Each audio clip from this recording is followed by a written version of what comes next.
కోసం అలాంటి తిరుమల వెంకటేశ్వర స్వామి లడ్డు మీద కూడా ఏ విధంగా దుష్ప్రచారం చేసిన చంద్రబాబు నాయుడుకి పవన్ కళ్యాణ్కి ఈరోజు హిందూ మనోభావాలని దెబ్బతీసిన చంద్రబాబు నాయుడుకి పవన్ కళ్యాణ్కి భక్తుల మధ్య అవమానం కలిగే విధంగా వారు చేసిన తప్పులకి వారికి బుద్ధి చెప్పే విధంగా ఈరోజు సిబిఐ ఇచ్చిన రిపోర్ట్ ని ప్రతి ఒక్కరు కూడా తెలుసుకోవాలని కూడా ఈ సందర్భంగా తెలియజేసుకుంటున్నా. ఎందుకంటే తిరుమల లడ్డు ఇష్యూ చాలా సెన్సిటివ్ ఇష్యూ. అందుకే ఈరోజు సుప్రీంకోర్టు చాలా జాగ్రత్తగా దీని మీద ఎంక్వైరీ చేయడానికి సిబిఐని వేయటం జరిగింది. ఆ సిబిఐ మీరు చూస్తే కేంద్ర ప్రభుత్వానికి చెందిన జాతీయ పరిశోధన డైరీ సంస్థ ఏదైతే national dairy research institute Haryana ICAR దానికి మన తిరుమల సంబంధించిన ఈ నెయ్యికి సంబంధించిన ట్యాంకర్ల నుంచి నమూనాలు ఇవ్వటం జరిగింది. వీటిని మీరు చూస్తే 6వ తేదీ 7వ నెల 2024 అలాగే 12వ తేదీ 7వ నెల 2024 వేర్వేరు డేట్స్ లో వేర్వేరు ట్యాంకర్ల నుంచి వేర్వేరు నమూనాల్ని కలెక్ట్ చేసి ఈ జాతీయ పరిశోధన సంస్థ ఏదైతే డైరీకి సంబంధించిందో దానికి పంపడం జరిగింది. ఇది ఎవరో బయట నుంచి తీసిన నమూనాలు కాదు. సీల్ చేసిన వాటిని చెడగొట్టే అవకాశం కూడా లేదు. ఎందుకంటే ఇది అధికారికంగా తీసిన నమూనాలు. ఇవి ఫ్యాక్టరీ నుంచి తీసినవో లేదా రవాణా జరుగుతున్నప్పుడు తీసినవో కాదు. ఏదైతే తిరుమలలోని టీటీడీ గోడౌన్ ఉంటుందో లడ్డూకి ఉపయోగించడానికి సిద్ధంగా ఉన్న ఆ గోడౌన్లో నుంచి మరి ఈ నెయ్యి నమూనాల్ని స్వీకరించడం జరిగింది.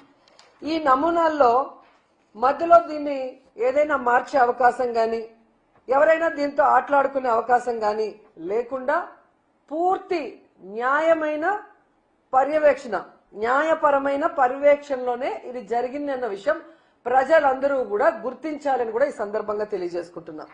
అండ్ దీంట్లో పంది కొవ్వు ఉందా, జంతు కొవ్వు ఉందా, లేదా ఫిష్ ఆయిల్ ఏదైనా ఉందా అని టెస్ట్ చేయడానికి పంపించడం జరిగింది. ఇది సాధారణమైన నాణ్యత పరీక్ష కాదు. ఇది అందరూ తెలుసుకోవాల్సిన విషయం.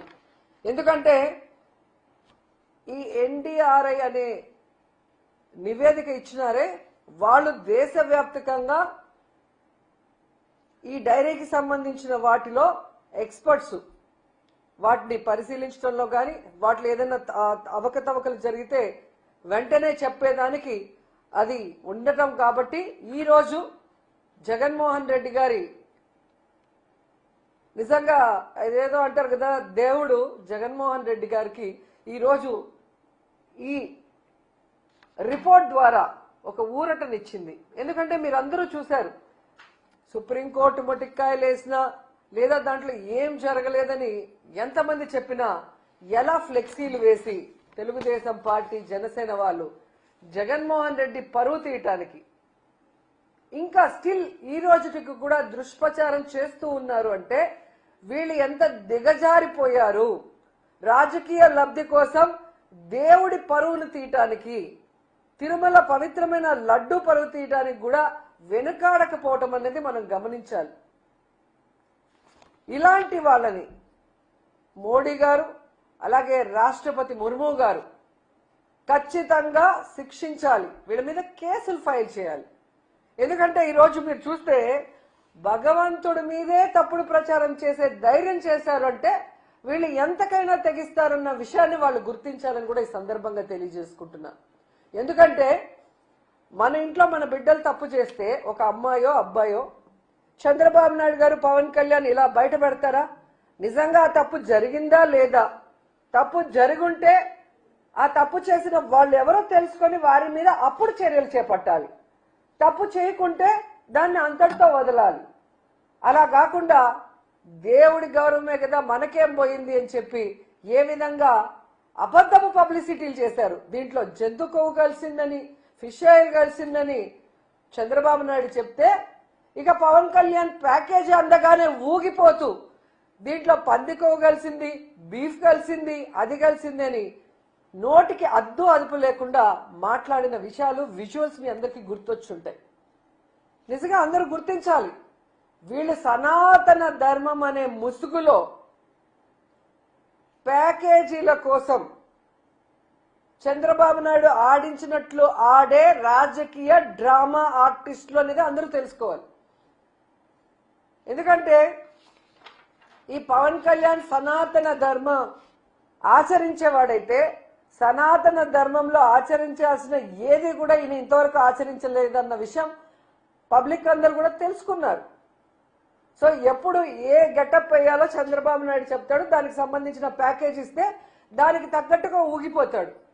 తిరుమల లడ్డూలో జంతు కొవ్వు కలిసిందని చంద్రబాబు నాయుడు ఒక అబద్ధం చెప్తే విజయవాడలో షూటింగ్ లో ఉన్న పవన్ కళ్యాణ్కి తిరుపతికి వచ్చేదానికి టైం లేదు కాబట్టి ప్రాయశ్చిత్తం కోసం అంటూ ఏ విధంగా దుర్గమ్మ టెంపుల్ స్టెప్స్ ని పైనుంచి కిందకి కడుక్కుంటూ వచ్చినాడు. మరి చంద్రబాబు నాయుడు చెప్పిన ప్రాయశ్చిత్తం కోసం చేసిన ఆ అబద్ధపు ప్రచారానికి ప్రాయశ్చిత్తం కోసం దుర్గమ్మ టెంపుల్ మెట్లు కడిగావే, మరి ఈరోజు నువ్వు చంద్రబాబు నాయుడు చెప్పింది పచ్చి అబద్ధం. ఆ నెయ్యిలో జంతు కొవ్వు గాని పంది కొవ్వు గాని ఫిష్ ఆయిల్ గాని కలవలేదు అని చెప్పి సాక్షాత్తు సిబిఐ రిపోర్ట్ కోర్టుకి ఇచ్చింది కదా. మరి ఇప్పుడు ఏం కడుగుతారు, ఎక్కడ కడుగుతారు? పవన్ కళ్యాణ్ చెప్పాలి. ఈరోజు భక్తులందరి కాళ్ళు కడిగి మీ నెత్తిన చల్లుకోవాలి. జగన్మోహన్ రెడ్డి గారి కాళ్ళు కడిగి మీరు నెత్తిన చల్లుకోవాలి. ఎందుకంటే ఇది జగన్మోహన్ రెడ్డి గారిని టార్గెట్ చేసి మీరు చేసిన నాటకం కాబట్టి. ఈరోజు ఆయన తప్పు చేయలేదు కాబట్టి ధైర్యంగా నిలబడ్డాడు. తాను తప్పు చేయలేదని ప్రూవ్ చేసుకున్నారు జగన్మోహన్ రెడ్డి గారు. ఆయన కాళ్ళు కడిగి చంద్రబాబు నాయుడు పవన్ కళ్యాణ్ నెత్తి మీద చల్లుకోవాలి. ఎందుకంటే మీ అందరికీ తెలుసు ఆ రోజు పవన్ కళ్యాణ్ తిరుపతిలో మీటింగ్ పెట్టి అసలు ఎంత ఊగిపోయినాడు, ఎంత మాట్లాడాడు. ఆయన ఒక ఎత్తు అయితే ఆయన పక్కన ఒకడు ఉన్నాడు అదే రోజు మీటింగ్ లో. మీరు చూస్తే అరవ శ్రీధర్ వీడు ఇంకా రెచ్చిపోయి డిక్లరేషన్ గురించి నోటికి వచ్చినట్టు వాగాడు. ఈరోజు ఏమైంది? దేవుడు చాచి పెట్టి కొడితే గింగిరాలు తిరుగుతూ వచ్చి పడ్డారు. ఆడవాళ్ళ జీవితాలని నాశనం చేసే వీళ్ళు, ఆడవాళ్ళకి అబార్షన్లు చేసి వాళ్ళని రోడ్డు మీద పడేసిన వీళ్ళు సనాతన ధర్ములు. వీళ్ళు జగన్మోహన్ రెడ్డి గారి గురించి మాట్లాడే వ్యక్తులు అని అడుగుతున్నా. ఎంత సిగ్గుచేటో ఒకసారి ఆలోచించండి. ఈరోజు నిజంగా వీళ్ళు హిందువులైతే చంద్రబాబు నాయుడు పవన్ కళ్యాణ్ నిజంగా హిందూ ధర్మాన్ని వీళ్ళు గౌరవించే వాళ్ళైతే దేవుడిని ఏ విధంగా నోటికి వచ్చినట్టు ప్రచారం చేశారో బాధ్యత వహించి రాజీనామా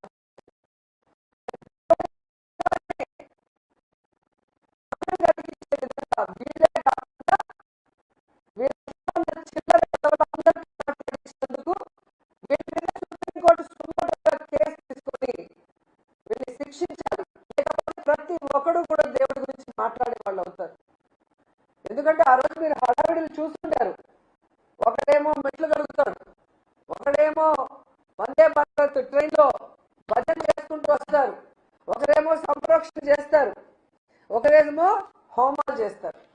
ఈరోజు అడుగుతున్న సంప్రోక్షణ చేసిన వాళ్ళని మహాశాంతి హోమం ఎవరైతే చేశారో తిరుమల కొండపైన వాళ్ళని అడుగుతున్నా, ఈరోజు ఏం చేస్తారు? మీరు ఏ మొహం పెట్టుకొని మీరు భక్తులకి సమాధానం చెప్తారని అడుగుతున్నా. ఈరోజు పవన్ కళ్యాణ్, చంద్రబాబు నాయుడు అండ్ ఇలాంటి తప్పుడు ప్రచారం చేసిన ప్రతి ఒక్కరి నోళ్లు పినాయిల్తో కడగాలని కూడా భక్తులకు తెలియజేసుకుంటున్నా. ఎందుకంటే మన భగవంతుడిని గౌరవించాల్సిన బాధ్యత, కాపాడుకోవాల్సిన బాధ్యత భక్తులైన మన మీద ఉంది. ఇలా రాజకీయం కోసం దేవుణ్ణి కూడా వాడుకునే చంద్రబాబు నాయుడు, పవన్ కళ్యాణ్ లాంటి వాళ్ళకి బుద్ధి చెప్పాలని కూడా ఈ సందర్భంగా తెలియజేసుకుంటున్నా. లేకపోతే వీళ్ళు ఎంతకైనా తెగిస్తారన్న విషయం మనం తెలుసుకోవాలి. అసలు ఈ ఇష్యూ అంతా ఎందుకు జరిగిందో మీ అందరికీ గుర్తొచ్చి ఉంటుంది. విజయవాడలో వరదలు వచ్చి ఆల్మోస్ట్ విజయవాడ మునిగిపోయి ప్రజలు తిండి లేక, చిన్నపిల్లలు పాలు లేక, ముసలి వాళ్ళు ఆ నీళ్ళల్లో మునిగిపోయి ఊపిరాడక అందరూ ఏడుస్తూ గగ్గోలు పెడుతుంటే దాన్ని డైవర్ట్ చేయడం కోసం చంద్రబాబు నాయుడు పవన్ కళ్యాణ్ ఆడిన నాటకం ఈ లడ్డూలో కల్తీ జరిగింది, జంతు కొవ్వు పంది కొవ్వు కలిసిందన్న అబద్ధం అన్న విషయం మళ్ళీ ఒకసారి ఆంధ్రప్రదేశ్ ప్రజలు తెలుసుకోవాలి. ఎందుకంటే టూరిస్టుల లాగా అప్పుడప్పుడు ఆంధ్రప్రదేశ్కి వచ్చి హైదరాబాద్కు పారిపోయే వీళ్ళు ఆ రోజు విజయవాడ మునిగిపోతుంటే దాన్ని ఎలా కాపాడాలో అఫీషియల్స్ కి డైరెక్షన్ ఇవ్వడానికి ఒక్కడు లేడు. సీఎం నుంచి కింద మినిస్టర్ వరకు అఫీషియల్స్ మొత్తం హైదరాబాద్ లో ఉండారు. ప్రభుత్వంలో ఉండే ప్రజల పన్నుల డబ్బుని వీళ్ళు జల్సాలు చేసుకుంటూ స్పెషల్ ఫ్లైట్ లో హైదరాబాద్ లో భార్య పిల్లలతో ఎంజాయ్ చేస్తూ విజయవాడలో ఉన్న ప్రజల్ని ఆ నీళ్ళలో కొట్టుకుపోండి చచ్చిపోండి అని చెప్పి వదిలేశారు. వీళ్ళ చేతగానితనానికి ప్రజల మీద వీళ్ళకి చిత్తశుద్ధి లేకపోవటం వల్ల, వీళ్ళు సరైన సమయంలో స్పందించకపోవటం వల్ల విజయవాడ మునిగిపోయి ప్రజలు అల్లల్లాడిపోతే వాళ్ళని కాపాడాల్సిన బాధ్యత పక్కన పెట్టి ఈ డైవర్ట్ పాలిటిక్స్ తీసుకొచ్చి సాక్షాత్తు కలియుగ దైవమైన వెంకటేశ్వర స్వామి మీదే బురద చల్లే ప్రయత్నం చంద్రబాబు నాయుడు చేశాడు అంటే ఈయనని ఏమనాలో ఒకసారి ఆలోచించండి. మళ్ళీ ఈ జిల్లాలో పుట్టాడు, చిత్తూరు జిల్లాలో పుట్టి రాయలసీమలో పుట్టి ఈ ప్రాంతం వల్ల 4 సార్లు ముఖ్యమంత్రి అయిన చంద్రబాబు నాయుడు ఈరోజు అధికార మదంతో అధికార అహంకారంతో ఈయన మాట్లాడుతూ ప్యాకేజీలు ఇచ్చి పవన్ కళ్యాణ్తో కూడా మాట్లాడిచ్చారు అంటే ఇలాంటి వాళ్ళు ఇంకా అవసరమా అని అడుగుతున్నాను మోడీ గారిని. మోడీ గారు హిందూ ధర్మాన్ని పరిరక్షించే మీరు ఇలాంటి దేవుణ్ణి కూడా కించపరిచే వ్యక్తుల్ని మీ కూటమిలో పెట్టుకుంటే మీ మీదే ప్రజలకు అనుమానం వచ్చే అవకాశం ఉంటుంది. ముందు కూటమిలో నుంచి వీళ్ళని మెడబట్టి బయటకు గంటండి, తర్వాత వీళ్ళ మీద కేసులు పెట్టి కోర్టులో వీళ్ళని దోషులుగా నిలబెట్టండి, వీళ్ళు చేసిన తప్పుకి పనిష్మెంట్ ఇవ్వండి అని కూడా మనస్ఫూర్తిగా కోరుకుంటున్నా. ఎందుకంటే తండ్రి లాంటి సాక్షాత్తు మామగారైన ఎన్టీఆర్ గారినే తన పదవి కోసం శ్రీలోలుడిగా చిత్రీకరించి ఆయన చావుకు కారణమైన చంద్రబాబు నాయుడికి రాజకీయం కోసం దేవుణ్ణైనా మోసం చేయగలడనేది మరోసారి ప్రూవ్ చేసుకున్నాడు. ఇంత దరిద్రమైన పొలిటీషియన్ ఈ దేశంలో ఎవరూ లేదు అని కేసీఆర్ గారు ఎప్పుడు చెప్తారే అదే నిజమని మరోసారి ప్రూవ్ చేసుకున్నారు. సో ఏదైతే ఈరోజు నేషనల్ డైరీ రీసెర్చ్ ఇన్స్టిట్యూట్ పరిశోధన చేసి ఇచ్చిందో దాంట్లో జంతు కొవ్వు కానీ పంది కొవ్వు కానీ ఫిష్ ఆయిల్ కానీ లేదని ఆ రిపోర్ట్ని సిబిఐ కోర్టు ముందు ఉంచింది. ఇది మీరు కనుక చదివితే మీకే అర్థమవుతుంది చంద్రబాబు నాయుడు గారు ఎంత నీచుడు, దేవుడి లడ్డూని కూడా తన రాజకీయం కోసం ఎలా ఉపయోగించుకున్నాడని. అలాంటి వ్యక్తిని తరిమి కొట్టండి. అలాంటి వాళ్ళు రాజకీయంలో ఉంటే మన ధర్మాలు భ్రష్టు పట్టిపోతాయి, మన రాష్ట్రం భ్రష్టు పట్టిపోతుంది, మన ప్రజలకి సుఖశాంతులు లేకుండా పోతాయి. మనం చూసారు కదా, ఒక వెల్ఫేర్ లేదు, ఒక డెవలప్మెంట్ లేదు, ఎంతసేపు అబద్ధాలు. లేదా జగన్మోహన్ రెడ్డి గారి మీద వైఎస్ఆర్సీపీ మీద బురద జల్లడం తప్ప మరో కార్యక్రమం లేదు అని ఈ 2 ఏళ్ల కాలంలో అందరూ పూర్తిగా అర్థం చేసుకున్నారు. సో భవిష్యత్తులో ఈ జనసేన ఏదైతే కామసేన కామాంధుల సేన అని ప్రూవ్ చేసుకుంటుందో, పార్టీ పెట్టినప్పటి నుంచి ఇప్పటి వరకు ఎంతమంది నాయకులు దాంట్లో హత్యలు చేశారు, రేపులు చేసినారు, వాళ్ళు సాక్ష్యాధారాలతో బయటకు వచ్చారో మనం చూస్తున్నాం. అంటారు కదా యదా రాజా తదా సేన. సో తెలుగుదేశంలో అలాగే ఉంది, జనసేనలో అలాగే ఉంది. అలాంటి పార్టీలకి భూస్థాపితం చేయండి. అలాంటి పార్టీల వల్ల ఎటువంటి ఉపయోగం లేదు. సో నిజంగా ఈరోజు దేవుడు లడ్డూలో కొవ్వు కలిసింది అని చెప్పిన వ్యక్తుల కొవ్వు కరిగిచ్చే విధంగా ఈరోజు వచ్చిన రిపోర్టు నిజంగా చాలా సంతోషంగా ఉంది. కనీసం ఏమంటారు నిజాయితీకి, నిజమైన రిపోర్ట్కి బయటకు వచ్చే అవకాశం ఉంది. అదే మీకు ఆంధ్రప్రదేశ్లో సిట్ అయింటే చంద్రబాబు నాయుడు సిట్ అంటే సిట్టు, స్టాండ్ అంటే స్టాండ్. నిజాలు బయటికి రాకుండా సమాధి చేస్తుంటారు. అనేక విషయాల్లో మనం చూసాం. ఎప్పుడు ఏది జరిగినా ఒక కమిటీ వేసేస్తారు, ఆ కమిటీ రిమోట్ బయట పెట్టు, ఆ తప్పు చేసిన వాళ్ళని శిక్షించరు.